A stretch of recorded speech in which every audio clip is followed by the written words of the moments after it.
My children abandoned me in a nursing home. Months later, a lawyer arrived with papers that made them fall to their knees. My name is Margaret Hale, but everyone calls me Maggie. I am 69 years old, and I used to bake cinnamon rolls for a living. I am a mother of 3, Jason, Emily, and Noah. I am also the woman they left in a nursing home, like a package no one wanted to sign for. And then, months later, a lawyer stepped into the lobby with a leather folder under his arm and a face that did not bend. He asked for me. He asked for my children, too. He spoke softly, like thunder far away that you can still feel in your bones. When he opened the folder and slid the papers across the coffee table, all 3 of them, my grown children with their polished shoes and hard eyes, went pale. Jason's knees buckled first. Emily covered her mouth, like she was going to be sick. Noah sat down and stared, but the staring didn't help. I watched my children fall to their knees right there on the clean linoleum floor of Willow Creek Care. And I said nothing. I only put my hands around my paper cup of tea to stop them from shaking. Mrs. Hale, the lawyer said, "Is this the place you're most comfortable?" I didn't answer him yet. I looked at my children, on their knees, praying to the God of regret. What did those papers say? Why did a son who barked orders like a boss suddenly beg like a little boy? Why did my daughter, who forgot my birthday, whisper, "Mom, I'm sorry," like the word, Mom, hurt her teeth? If you want the truth, you must first know how we got to this lobby, how I got to this paper cup of tea, and why I'm sorry came months late. The day they left me here was bright and mean. It was June. Birds were singing as if nothing bad could happen, and the sky had that careless blue that makes you think you are safe. We pulled up in Jason's SUV. He drives like a man trying to outrun his own words. The tires crunched once on the gravel. And then we were here, Willow Creek Care, with its brick walls and soft music and hallways that smell like lemon cleaner and old paper. "Mom," Jason said, tapping the steering wheel, "this is temporary, okay? Just until the house situation is settled." "What house situation?" I asked. My hands were in my lap, neat and folded. I kept my purse close. I had tucked my wedding ring in there that morning, even though my husband, Tom, has been gone 5 years. Sometimes I still touch the ring to remember the way he laughed when the bread rose, just right. Jason didn't answer. Emily did. She was in the passenger seat, her lipstick perfect, and her phone in her hand like a small weapon. "We told you. The roof leaks. The plumbing is a mess. It's not safe for you to stay there alone. Your father fixed those pipes with me," I said. "They aren't that bad." "Mom, you forget things," Emily said. She said it lightly, like it was a joke. "Remember the kettle you left on? The smoke alarm?" I remembered. I also remembered that she had borrowed my car that day and never brought it back until midnight. I remembered the way she avoided my eyes when she asked for gas money. I remembered the word borrow and how it dripped. Noah sat in the back seat next to me. He has the softest eyes of the 3, but softness without spine is just fog. "Mom," he muttered, "it will be fine. You'll have people around. Nurses. Games. You like bingo." I smiled at him. I like making soup. I like walking to the grocery store and picking my own apples. He looked at his hands. When we went inside, the front desk lady had a bright voice and a badge that said, "Tracy." "Welcome to Willow Creek, Mrs. Hale," she chirped. "We're so happy to have you." Happy to have me. Like I was a gift basket. They had already filled out forms.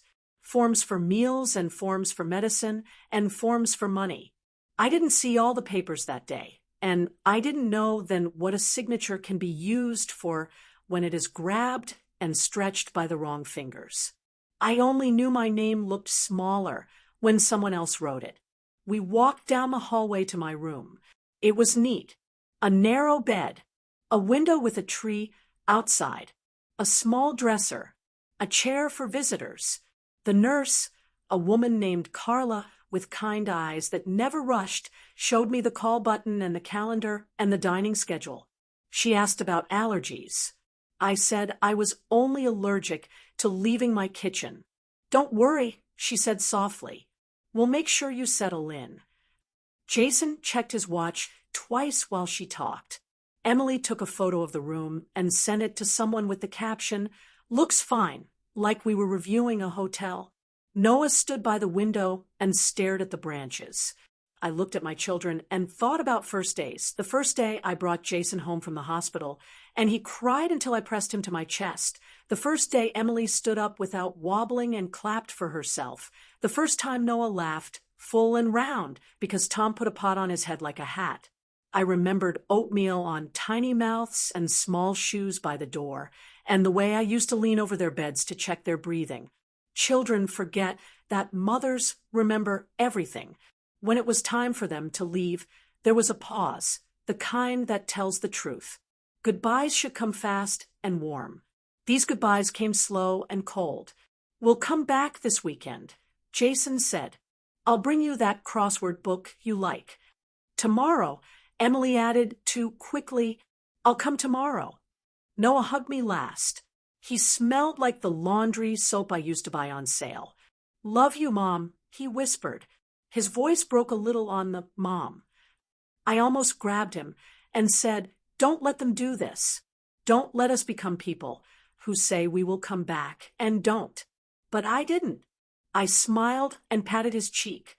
After they left, I sat on the bed and placed my purse on my knees. There is a small sound inside a person when a door closes and the people you made step away. It is not a shout. It is a click. A soft click that somehow cracks everything. I didn't cry. Not at first. I placed my wedding ring back on my finger and looked out at the tree. A sparrow hopped from branch to branch, busy with its own tiny life. I thought of Tom and the way he used to say, "Mags, kindness is a choice we make even when we are tired." I whispered, "Okay, Tom. Okay." The days here were simple. Wake up, pills, breakfast, TV on too loud, cards, lunch, a nap, a slow walk down the hall with my hand on the rail, a call to Jason that went to voicemail, a text to Emily that said, "How are the kids?" with no answer, a message to Noah that got a thumbs up, dinner, news, lights out, repeat. Carla checked on me often. She learned I like my tea very hot. She found puzzles with big letters. She tied my robe when my fingers were stiff. When my knees hurt, she rubbed liniment into them like a daughter might. "You remind me of my grandma," she said one night. "She used to put pepper in everything." I used to sell cinnamon rolls on Saturdays. I told her. People lined up at dawn. She smiled. "Then this place is lucky to have you." I wanted to believe her. I made friends. There was Mr. Alvarez, who cheated at dominoes, but only a little. There was Miss June, who wore pearls to breakfast because she said, "A lady does not remove her pearls because the world forgot to watch." There was Harold, who couldn't remember what day it was, but always remembered his wife's name. We were a small village of people who once drove carpools and fixed fences and voted in school board elections. Now we waited for visits that came like rain in a dry country. Once a week, the social worker, a quiet man named Brent, sat with me in the small office near the fish tank. He asked gentle questions about finances. He did not push. He did not pry. He simply wanted to be sure the bills were paid. "My Social Security covers part," I said. "There's the house, of course." He glanced at the file. "Your house is listed as in process on a transfer. Do you know what that means?" I frowned. Transfer. I pictured a moving truck. No one asked me to move. "It's probably just paperwork," he said quickly, too quickly. "We'll double check." I didn't sleep well that night. I dreamed of my kitchen stripped bare. I woke with the taste of dust in my mouth. In the morning, I called Jason, straight to voicemail. I called Emily. No answer. I texted Noah, "Honey, what's going on with the house?" He replied 2 hours later, "Don't worry, Mom. We got it. We got it." Carla found me staring at the phone and brought me tea. "You okay?" "Do you know what it feels like?" I asked. "To work for 30 years, to buy one little house with a garden, and then to sit in a room you did not pick while strangers say nice things to you." She pulled a chair close. "My mom worked 2 jobs, so we could rent a place that wasn't falling down," she said softly. "I know about kitchens you fight for." That night, I opened my purse and took out my ring again. I placed it flat in my palm and thought of Tom's last words. He had pneumonia. His breath came hard. He held my hand and said, "Max, you have always been the strong one. Promise me you won't ever let our love be used against you." I promised. I meant it. But promises are easy when the people around you are kind. The next morning, Brent knocked on my door with a face I did not like.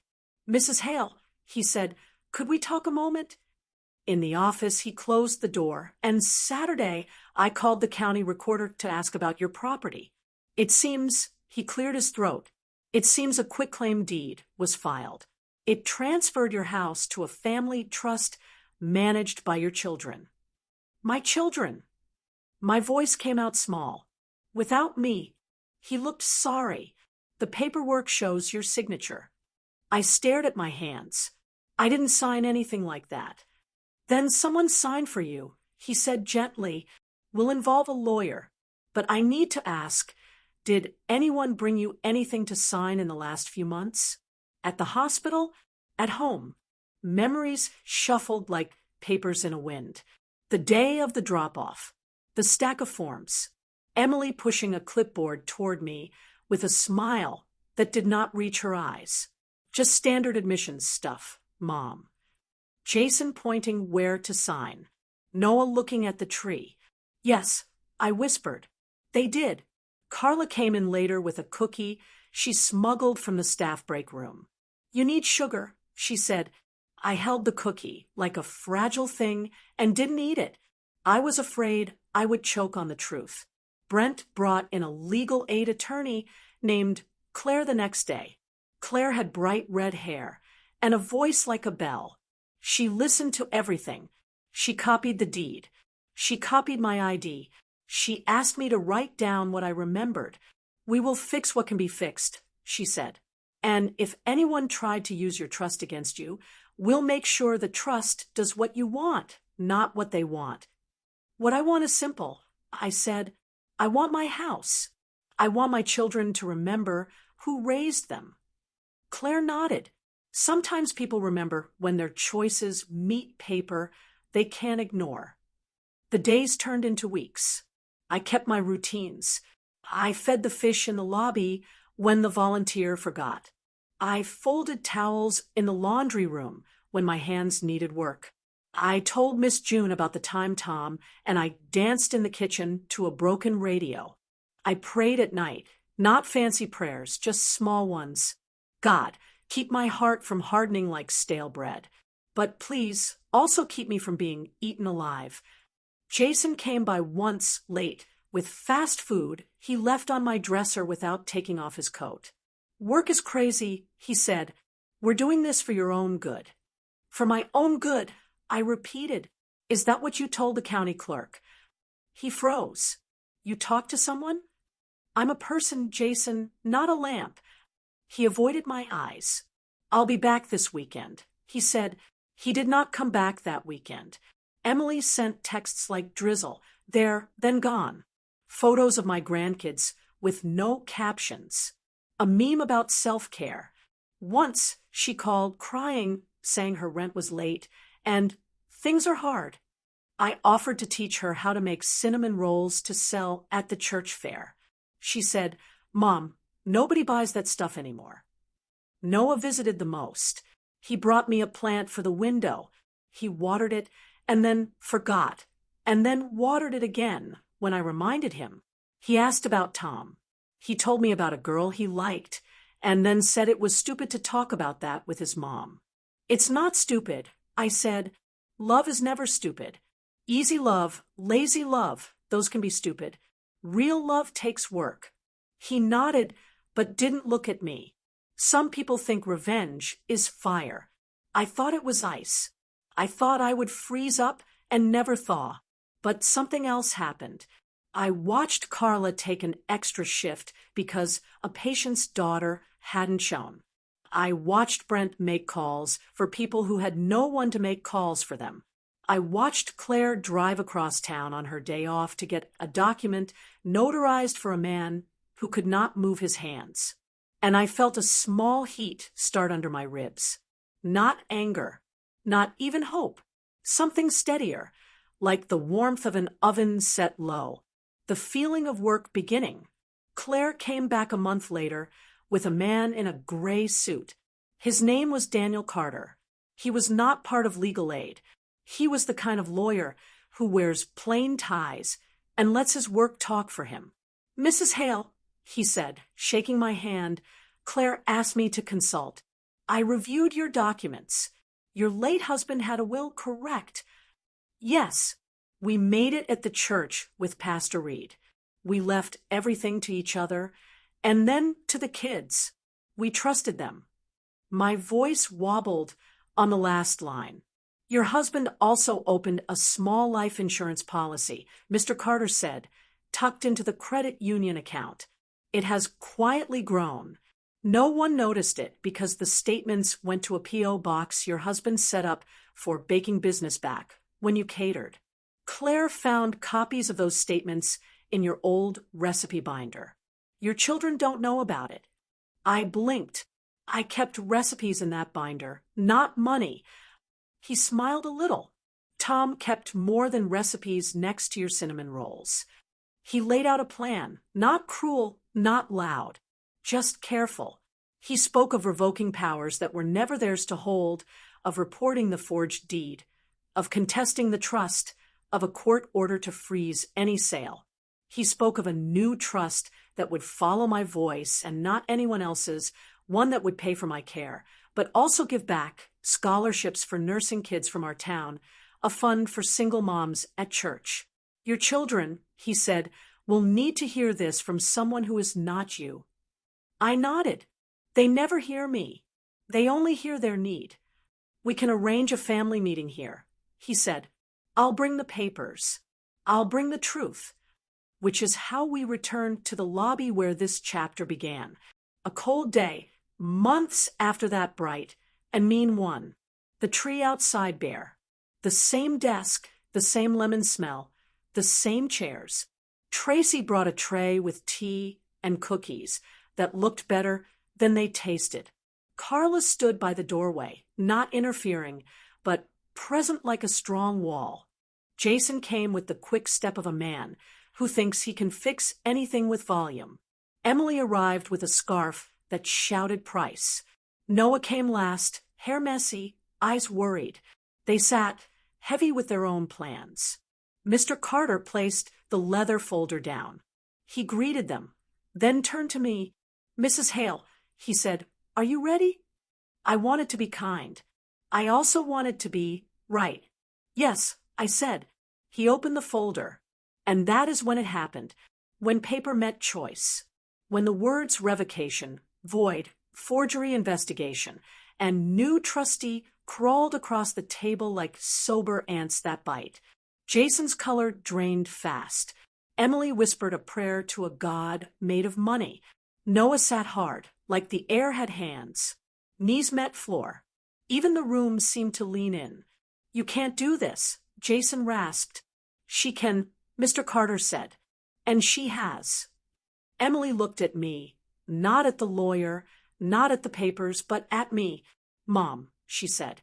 And this time, Mom was small and true. What does this mean? I lifted my tea and blew on it to steady my hands. It means, I said, that I am still your mother. Silence pressed on us. The clock on the wall clicked. A cart squeaked in the hall. Jason opened his mouth like a storm and then shut it. He stared at the paper on top, the one with my new signature, strong, full, mine. Mr. Carter slid another paper forward. "One more thing," he said, tapping the second document with his finger. "Before we discuss the details, you should see this." He turned the page toward my children. I watched their eyes move, left to right, down, stop. The room swayed. Emily's hand flew to her throat. Noah whispered, "Oh my God." Jason clenched the edge of the table until his knuckles went white. "Is this a joke?" he choked out. "No," Mr. Carter said. "It's not." And as those words landed, as the truth on that second page lit the air like a match, the front door of the lobby swung open behind us with a sharp, clean sound, and the person who walked and made the papers in Mr. Carter's hand looked like small pieces of a much bigger fire. The sound of the front door swinging open cut through the silence like a blade. Everyone turned. Even the air in the lobby seemed to freeze. And there, standing in the doorway, was a face I hadn't seen in years, one I thought I'd never see again. It was Tom's brother, Robert Hale, my late husband's only sibling, the one my children thought was long gone and broke, the one they had all ignored when he asked to speak at Tom's funeral. He stepped inside slowly, his coat damp from the rain outside, his silver hair slicked back, and a small smile on his weathered face. He looked older, thinner, but his eyes, those sharp Hale eyes, hadn't lost their fire. "Hello, Margaret," he said softly. His voice cracked on my name. "You look stronger than the last time I saw you." I stood up, my knees trembling. "Robert," my voice barely made it past my lips. "What are you doing here?" He turned his gaze to Jason, Emily, and Noah. "I came," he said, "because I thought you all deserved to hear what your father really left behind." Emily's breath caught. "Dad," she whispered, her hand still gripping the table. "What do you mean?" "Dad didn't have anything left. Mom said what you wanted to hear," Robert interrupted, calm but sharp. But Tom wasn't a fool. He saw what was coming long before he got sick. Jason stood up, his jaw tight. "You can't just walk in here and—" "Sit down," Robert said. The authority in his voice was so deep, so final, that Jason froze halfway out of his chair. Mr. Carter, the lawyer, gave a small nod to Robert, as if this moment had been planned all along. Robert looked at me again. "Margaret, I told him you'd never use it, that you'd rather bake bread for strangers than ask for help. But Tom, he knew the world could be cruel. He told me, if anything ever happens to me, promise me you'll make sure Margaret is never at their mercy." The room went silent again. Mr. Carter cleared his throat. "Mr. Hale," he said carefully, "perhaps you'd like to share the document you brought." Robert reached into his coat and pulled out a folded envelope, old, yellowed, and sealed with wax. My heart twisted. I recognized Tom's handwriting instantly. "To Margaret, only open when they forget who raised them." I nearly dropped my cup. My hands started shaking. So hard Carla rushed to steady me. "It's okay, sweetheart," she whispered, but I wasn't sure it was. Robert handed the envelope to Mr. Carter, who slid it open neatly. Inside were several sheets of paper, Tom's will, handwritten and notarized. Not the one we made together at church, but a second will, dated 2 years after the first. Mr. Carter began to read aloud. "To my wife, Margaret Hale, I leave full control of all assets under my name and our joint estate, with instructions that these assets be used according to her discretion. To my children, Jason, Emily, and Noah, I leave only what remains after their mother's needs and happiness have been met. Should any of them act against her welfare, attempt to manipulate or force her hand, their inheritance shall be null and void, automatically redirected to the Hale Community Trust for Widows and Orphans." Jason's mouth fell open. "What?" he croaked. "That can't be legal." Robert's eyes narrowed. "It's more than legal. It's binding. Your father had me witness it myself. Emily looked pale. You're lying. This can't be real. Dad wouldn't. Wouldn't what? Robert snapped. Wouldn't protect the woman who washed your clothes, worked double shifts, and sold her wedding jewelry just to pay your college application fees? Wouldn't protect the woman who stayed up all night sewing Halloween costumes because you cried about wanting to fit in? Noah's face crumpled. Uncle Robert, we didn't mean… You didn't mean? Robert's voice softened, but it carried pain. You didn't mean to break her heart. You didn't mean to throw her away like trash when she became inconvenient. Emily began to sob. Jason rubbed his face and muttered curses under his breath. Noah just stared at the floor, shame written all over his young face. Robert turned back to me. His tone gentled again. Tom also left something else. Something only you can decide what to do with. He motioned to Mr. Carter, who pulled out a small flash drive and a manila envelope. This, the lawyer said, is the deed to the property your husband bought in your name. 5 acres outside of town, with a house and bakery attached. It's been in trust since before his passing. No one knew, except your husband and his brother. My heart nearly stopped. A bakery? I whispered. Robert smiled. He said he wanted you to have a place that smelled like cinnamon forever. Emily sobbed harder. Dad did all that? Without telling us. He didn't tell you, Robert said coldly, because he knew what you'd do. Jason slammed his fist on the table. We're not monsters. We just… Yes, you are, Robert snapped, his voice suddenly shaking with fury. You abandoned your mother. You stole her house. You forged her name. You didn't even visit her for Thanksgiving. You thought no one was watching, but Tom was, even from the grave. The room went quiet again. Only the hum of the vending machine filled the silence. Finally, Mr. Carter cleared his throat and looked at me. Mrs. Hale, your husband's instructions were very clear. Everything now belongs to you, the properties, the funds, the insurance, and the trust. And the documents we prepared today make sure no one else can ever touch it again. Jason slumped back in his chair. So that's it? You just get to ruin our lives.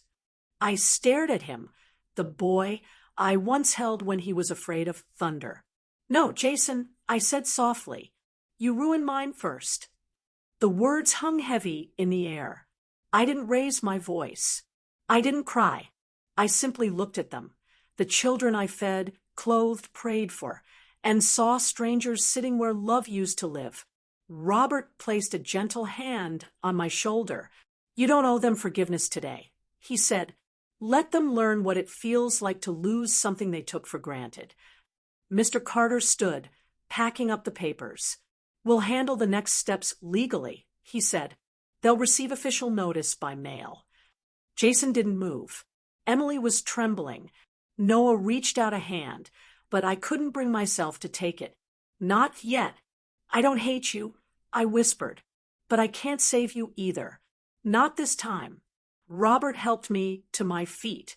Carla followed us to the door, and as I stepped into the hallway, I felt my knees give a little, not from weakness, but from release.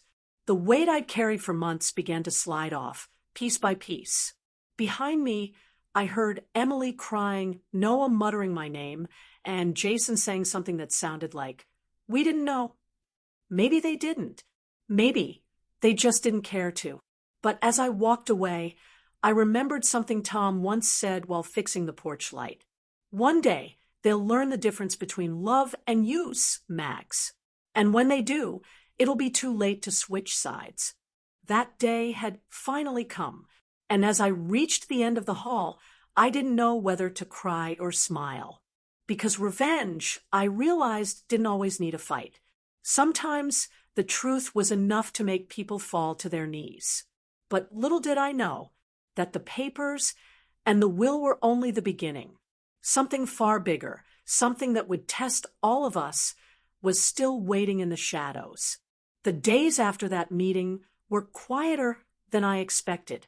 The air in Willow Creek felt different, lighter somehow, as if the walls themselves knew a secret had been spoken aloud.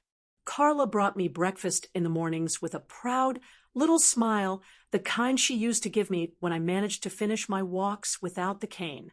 "You did good, Margaret," she'd say. "You finally stood up for yourself." But even as I smiled back, I knew the story wasn't finished. Not by a long shot, because 2 days later, Jason showed up again.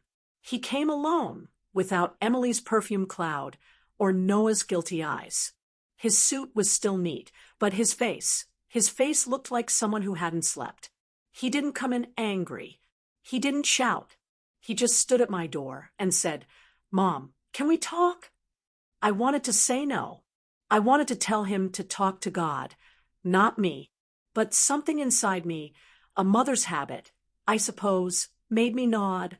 He sat on the small chair by the window, elbows on his knees, and stared at the floor. "I know what we did was wrong," he said quietly. "I don't even have an excuse. I thought we were helping you. I thought you'd fall apart alone."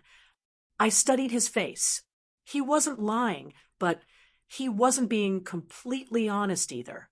I could see it in the twitch of his jaw. "You thought you were helping me by taking my home?" I asked softly. He flinched. "It wasn't just me, Mom. Emily was behind most of it. She said the bills were piling up. She said you'd lose the house anyway. And you believed her." He looked out the window. "I didn't want to, but Emily has a way of making things sound like facts." I folded my hands in my lap. "You all grew up in the same house, but somehow you forgot what truth sounds like." He was quiet for a long time. Then he sighed, rubbing his temples. "The thing is, it's not just about the house anymore." That got my attention. "What do you mean?" He hesitated. "Mom, you don't know everything that's going on. Emily's been talking to someone. A man. Says he's a business advisor. But I don't trust him. He's been asking about Dad's bakery property, the one Uncle Robert told us about." My stomach sank. How would she even know about that? That deed isn't public yet. Jason shrugged. "I don't know. Maybe Noah told her. Or maybe she found out some other way. But she's meeting him tomorrow. She said something about making things right, about taking back what's ours." What's ours? That phrase again. That selfish, small phrase that turned my children into strangers. "Do you know where they're meeting?" I asked. He nodded slowly. "Downtown. Corner of Jefferson and Main. Coffee shop." I stared out the window for a long moment. The tree outside was losing its leaves. The branches looked like tired hands reaching for something they could no longer hold. "Jason," I said, "finally, why are you telling me this?" He swallowed hard. "Because I'm tired, Mom. I can't keep pretending. We did this for your sake. We did it for money, for comfort. And now Emily's getting desperate. She's talking about selling the new bakery before you even see it." My heart clenched. That bakery was Tom's last gift to me, his way of saying, keep building even when they stopped looking. I stood up. "Call Mr. Carter," I said. "Tell him everything." Jason blinked. "What are you going to do?" I smiled faintly. "What your father would do. Make sure the truth finds light before the darkness spreads." He opened his mouth to argue, but stopped. I saw something flicker in his eyes, then shame, yes, but also a kind of relief. For the first time in years, Jason didn't look like a man trying to win. He looked like a son trying to make something right. He left quietly. I waited until the door clicked shut, then picked up the phone and called Mr. Carter. When I told him everything, he didn't sound surprised. "I suspected something like this," he said.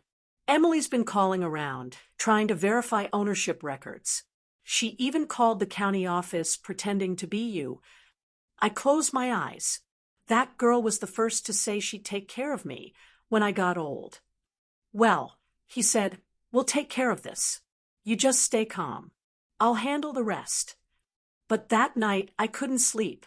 I kept hearing Tom's voice in my head. Mags, never let anyone steal your peace twice. First when they hurt you, and second when you keep replaying it. Still, I knew peace wouldn't come until I saw what Emily was planning for myself. The next day, I asked Carla for a favor. Can you drive me somewhere after your shift? She hesitated. You sure you're up for that, Margaret? I'm not old enough to die sitting in silence, I said with a small grin. She laughed softly. Fair enough. By noon, we were parked across from the coffee shop. Through the wide windows, I saw Emily, my daughter, sitting at a table with a man in a gray blazer and slick hair. He had the kind of smile that never reaches the eyes. Carla frowned. That him? Yes, I whispered. That's the man who wants to buy my husband's love in square footage. We watched as Emily slid a folder across the table. The man opened it, nodded, and reached into his bag for another envelope. That's when my heart stopped, because out of that envelope, he pulled a copy of my signature. Carla gasped. Oh my God, Margaret, he's forging it. I felt cold all over. It wasn't just betrayal anymore. It was crime. Carla reached for her phone. I'm calling Mr. Carter. But before she could, I saw someone else walk into the cafe. Noah. He looked nervous, glancing around before sitting beside Emily. He said something quickly, shaking his head. Emily waved him off. The man handed her a pen. I grabbed Carla's wrist. No, wait. Let's see what happens. Noah stood up. He snatched the paper from the man's hand and threw it on the table. People turned to look. I could almost hear his voice through the glass. Angry, desperate. Emily tried to calm him, but he pointed at the document, shouting now. The man stood, red-faced, and then Emily slapped Noah across the face. Carla gasped again. I pressed my palm to the window, my heart breaking all over again. Noah stormed out of the cafe, tears in his eyes. The man gathered his papers and left seconds later, his jaw tight. Emily sat there alone, shaking, her lipstick smudged. Carla whispered, What now? I stared at my daughter through the glass. Now, I said quietly, I let her learn what happens when you build your life on lies. That night, Mr. Carter called me back. We've got them, he said. The man she met, his name's Leonard Fox, known for real estate fraud. The county sheriff's already been notified. I didn't say a word. I just sat there, holding the phone, listening to the sound of justice, finally breathing. The next morning, 2 officers walked into Willow Creek with polite smiles. They asked me a few questions, took my statement, and thanked me for cooperating. By afternoon, I saw it on the news. Local woman arrested in forgery and real estate scam. Authorities investigating family connection. Emily's face flashed across the screen for 3 seconds. She looked small and scared. I turned the TV off, and for the first time in months, I cried. Not angry tears, not revenge tears, just quiet, tired ones. Because love, real love, never truly disappears. It just learns to survive without being seen. When Carla came in later, I wiped my face and smiled weakly. Everything okay? She asked. Yes, I said softly. Everything's finally starting to be okay. But that night, as I sat by the window with my tea, I saw something that made my heart drop all over again. A black car parked across the street from Willow Creek. The same gray-blazered man from the cafe sat inside, smoking, watching the building, and when his eyes met mine through the glass, he smiled. That slow, knowing smile of someone who wasn't finished yet. I set my tea down carefully because I suddenly realized this wasn't over, not even close. The man in the car didn't move for almost an hour. He just sat there, one arm resting on the open window, his cigarette glowing faintly in the dusk. Even through the glass, I could feel the malice in that smile. It wasn't the smile of a man who'd lost. It was the smile of one who had plans.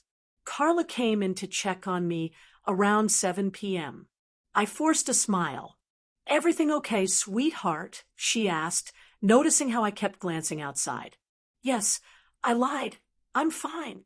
Just tired." But I wasn't tired. My heart was beating like a drum. After she left, I turned off the light so the window reflected only darkness, then stood quietly by the curtain. The car was still there. I could see the faint red ember of his cigarette. Then he tossed it out the window, started the engine, and slowly drove off into the night. Only when his taillights disappeared did I breathe again. The next morning, I called Mr. Carter. "He was here," I said. He didn't ask who. He already knew. "Leonard Fox." "Yes." He was watching me. "I'm not surprised," he said grimly.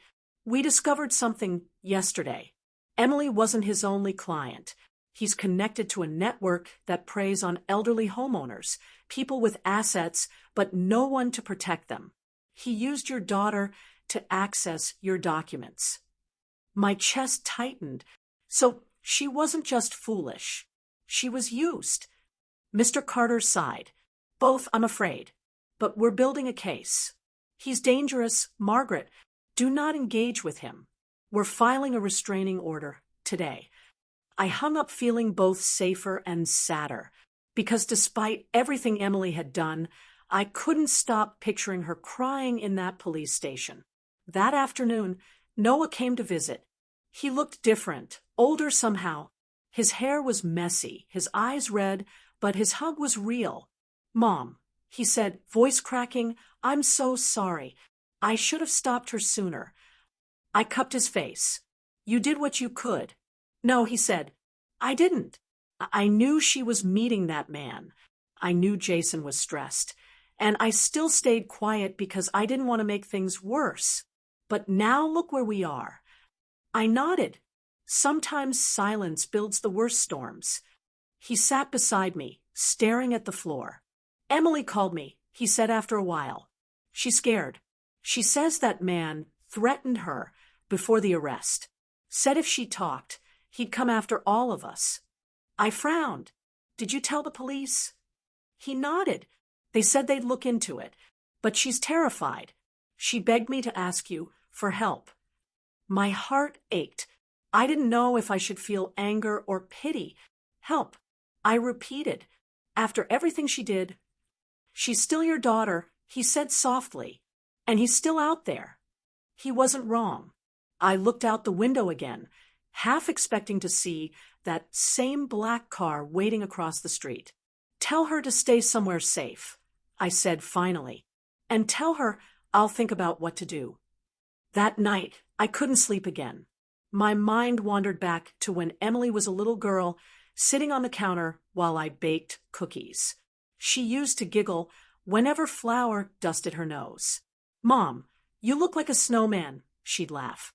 I used to wipe the flour off her cheek and whisper, "If I look like a snowman, then you're my favorite snowflake." And now, my favorite snowflake had turned into a storm. The next few days passed slowly. Carla stayed close, checking in more often. Jason didn't visit, though I got a text from him saying he was handling things with the lawyer. Noah called every morning, sometimes just to say good morning. It was strange. After all the betrayal, they were finally acting like children who remembered I existed. But the calm didn't last. On Friday, a package arrived for me at the nursing home front desk. No return address, just my name written in block letters. Tracy, the receptionist, handed it to me with a small frown. "Strange one," she said. "Didn't come through regular mail. Guy dropped it off himself." My stomach nodded. "What guy?" She shrugged. "Tall, gray suit, dark car. Didn't say much." I thanked her and took the box back to my room. It was small, about the size of a shoebox, wrapped in brown paper and taped tightly. I placed it on my table and stared at it for a long minute before slowly peeling the tape. Inside was a single photograph. It was a picture of Emily standing outside a building I didn't recognize, looking terrified. Behind her, written on the wall in spray paint, were the words, "SHE doesn't know yet." My hands trembled. Beneath the photo was a folded note. "You think this is over, Mrs. Hale? You ruin my deal. I ruin your family. No signature. Just that jagged handwriting." I called Mr. Carter immediately. When I described the photo, he didn't hesitate. "Margaret, listen carefully. Don't leave the facility alone. Don't open anything else. I'm sending security over right now." Within an hour, 2 officers arrived and collected the package as evidence. They promised to increase patrol around the home. But safety, I realized, isn't just about locks and guards. It's about peace of mind. And mine was gone. That night, I found myself whispering to Tom's photo on the dresser. "You'd hate all this, wouldn't you? You'd say I'm letting fear win." The next morning, Jason arrived, pale, sweating, eyes darting around. "Mom," he said in a rush, "we need to talk, alone." Carla frowned. "Is everything okay?" He looked over his shoulder. "Please." She stepped aside, reluctantly. I closed the door. Jason leaned close, voice low. "Mom, I think Leonard's watching us. He called me last night, said he wants the real documents." I froze. "What documents?" "The originals, the will, the trust papers, everything. He said if we don't give them to him, he'll go after Emily again." I stared at him. "You told him about the trust?" His eyes filled with panic. "He already knew, Mom. He said if I didn't cooperate, he'd leak something about Dad, something that would ruin our name." My blood ran cold. What could possibly ruin a dead man's name? Jason hesitated, then whispered. "He said Dad wasn't the only one with money in that account. He said there's another name listed, yours and his." I frowned. "That's nonsense. I never." Then I stopped. A memory flashed. The day Tom was too weak to sign a check, asking me to just add my name to the business account for now. I hadn't thought much of it, but if Leonard had somehow found that record, he could twist it into anything. Jason's phone buzzed. He looked at it and went pale. "He's outside." I rushed to the window, and there it was again. The black car parked across the street. Leonard stepped out, calm as ever, holding a folder. He looked straight up at my window and tipped his head slightly, as if greeting an old friend. "Mom," Jason whispered, "what do we do?" I turned to him, my heart steady now. "We do what your father taught us." He frowned. "What's that?" I straightened my shoulders. "We stop being afraid of men who think they can control us." I picked up the phone and dialed Mr. Carter again. "Tell the sheriff," I said. "He's here." While Jason paced, I stood by the window, meeting Leonard's stare. I didn't blink. I didn't flinch. I just stood there, an old woman with nothing left to lose. And for the first time, I saw his smirk falter. But what I didn't know, what none of us knew, was that Leonard wasn't just after the money anymore. He was after revenge. And 2 nights later, Willow Creek would wake up to the sound of shattering glass, a fire alarm blaring, and one missing resident. The first thing I remember was the smell, thick smoke mixed with burning plastic. Someone was screaming down the hallway, alarms wailing like angry ghosts. Then the heat hit. My eyes snapped open. Red light flashed across the ceiling of my room. I sat up, coughing hard. The air was heavy and gray. For a second, I thought I was dreaming, another one of those nightmares where I was trapped back in the kitchen, trying to save the pie before it burned. But this wasn't a dream. This was real. "Fire!" someone shouted from outside. "We've got fire in the East Wing." I threw my legs over the bed, my slippers slipping on the linoleum floor. My throat burned as I grabbed the dresser for balance. "Carla!" I called, my voice cracking. "Carla!" No answer, just the chaos of footsteps, coughing, the buzz of panic. I reached for my purse on instinct. Tom's photo was inside. My wedding ring, too. I wasn't leaving without them. The smoke grew thicker. My eyes watered as I stumbled toward the door, clutching the purse to my chest. I opened it and saw flames crawling along the ceiling at the far end of the corridor. I froze. It wasn't a random fire. The blaze was too deliberate. It had started right where the staff records were kept. Leonard. The thought hit me like a stone. He wasn't just threatening anymore. He was erasing evidence. I turned to run, but the smoke was suffocating. My chest felt tight. My legs wobbled. Just when I thought I couldn't move another step, strong arms wrapped around me. Mrs. Hale. It was Noah, my baby boy. He had a wet cloth over his mouth and a blanket draped over his shoulders. Mom, we have to go, now. He half lifted me, guiding me down the hallway. The flames roared behind us, licking the walls like they were alive. Where's Carla? I choked out. She's outside, he yelled. She was helping other residents. I came back for you. We pushed through the thick smoke until we reached the exit. The cool air outside hit me like salvation. Paramedics were shouting, residents coughing, fire trucks screaming down the road. Carla ran toward us, tears in her eyes. Oh, thank God, she gasped. I thought you were still inside. She hugged me tight, trembling. I looked around. The east wing was engulfed in flames. The staff records room was gone. The whole building glowed orange in the night like a monster. And then I saw him, across the street, leaning against that same black car, hands in his pockets, watching. Leonard. Our eyes met through the haze. He smiled, slow, cruel, then slipped into the driver's seat and disappeared into the darkness. Mom. Noah said, following my gaze. Who was that? I didn't answer. I just whispered, the fire wasn't an accident. The firefighters worked through the night. By morning, the flames were out, but the damage was done. Half the facility was destroyed.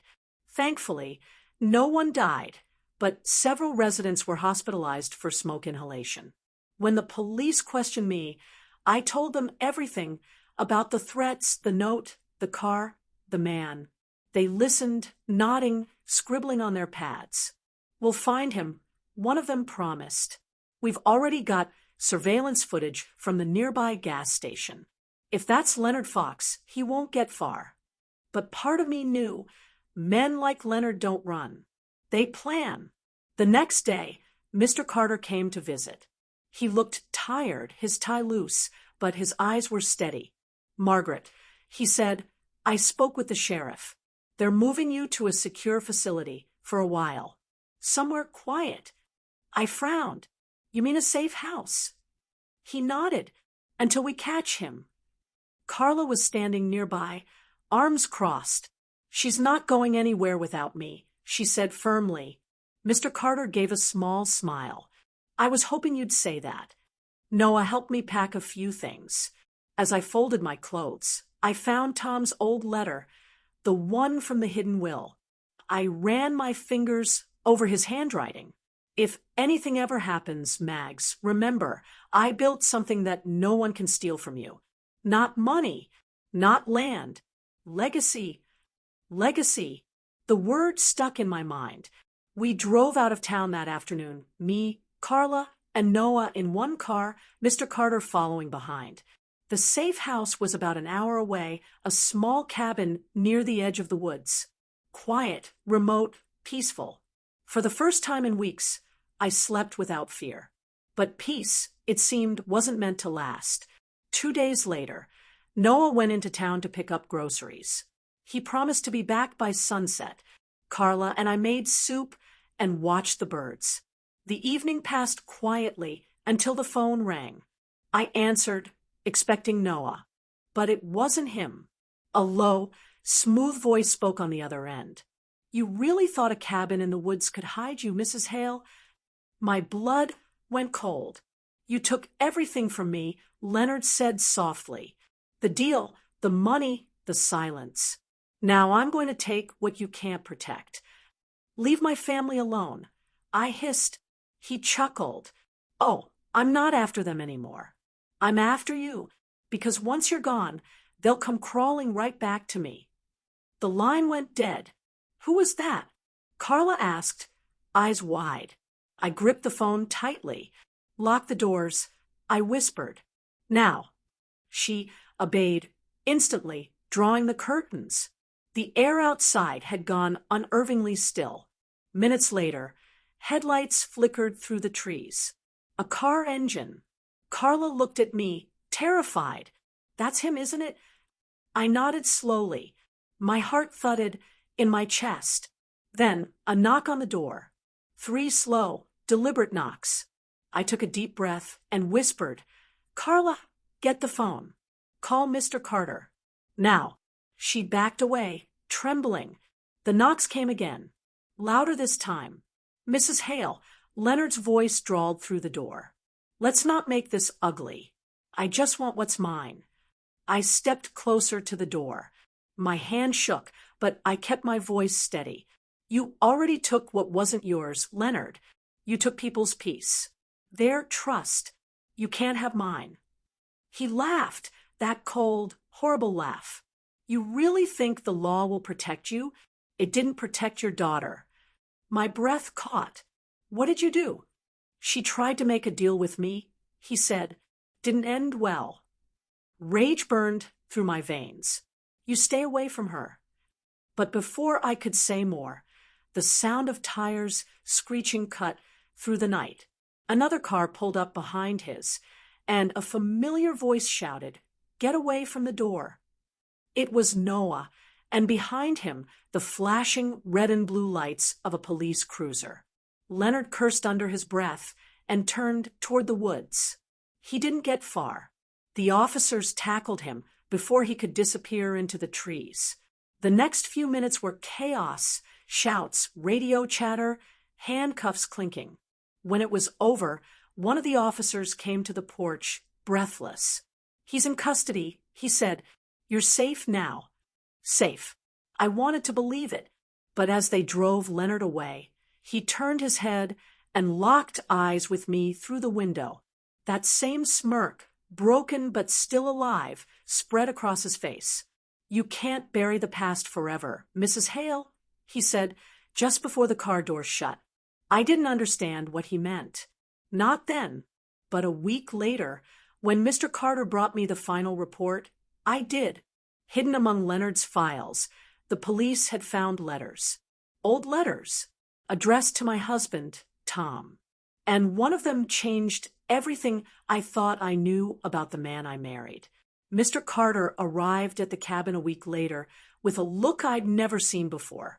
Not calm, not composed, but cautious, almost apologetic. He carried a brown folder under his arm, the same kind of folder that had once made my children fall to their knees. Noah and Carla were in the kitchen when he came in.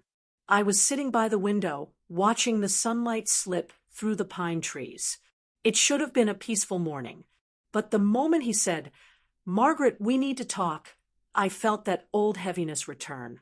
He sat down across from me and laid the folder on the table. The police went through Leonard's storage unit yesterday. He said, they found something. Letters, several of them, written to your husband years ago. My heartbeat quickened. Letters? From who? He hesitated. From a woman named Teresa Collins. The name meant nothing to me, at least not yet. And who is she? I asked. She used to work for your husband, at the bakery. I frowned. That was decades ago, before we even had Jason. Mr. Carter nodded. Yes, and according to these letters, she wasn't just an employee. Noah froze mid-step. Carla's hand tightened on the counter. I stared at Mr. Carter, my throat dry. Say what you mean. He opened the folder. Inside were several old envelopes, yellowed with time, the ink faded but still legible. Each one had been addressed to Tom Hale, personal and private. He slid one across the table. I picked it up with trembling fingers. The handwriting was delicate, slanted. I unfolded the letter. Tom, I don't know if I can keep doing this. You said you'd tell her the truth before the baby comes, but you haven't. I can't raise her alone. You promised you'd take care of both of us. Please, Tom, I need you to decide. I can't keep living in the shadows. Teresa, my vision blurred. My hands shook. Before the baby comes. Mr. Carter spoke gently. There are more letters. And Margaret, she had the child. I looked up at him, eyes wide. Are you saying? He nodded slowly. Tom had another daughter. Before your marriage. He supported her in secret for years. That same child grew up to become Emily's best friend. The room tilted. I gripped the edge of the table to steady myself. You mean all this time? All those times that girl came over, slept in Emily's room, called me Mrs. Hale? He finished the thought for me. She was family, and you never knew. Noah sat down hard, his jaw tight. So Emily's friend was what? My sister? Half-sister, Mr. Carter said. Her name's Claire Collins now. She's 38. She was the one who first contacted Leonard. She thought your father's money was rightfully hers. I leaned back, my chest tight. So this wasn't just greed. I whispered. It was vengeance. Mr. Carter nodded. She believed your husband abandoned her mother. She blamed you for having the life she didn't. The room went silent. Outside, a crow cawed in the distance. Sharp, lonely. Carla placed a trembling hand on my shoulder. Margaret, none of this was your fault. But guilt doesn't care about logic. It seeps in quietly, wrapping around the heart like smoke. I had no idea. I murmured. Tom never told me. Not once. Noah spoke softly. Maybe he was trying to protect you. Or protect himself. I said bitterly. Mr. Carter cleared his throat. Claire admitted in her interview that she met Leonard at a real estate seminar.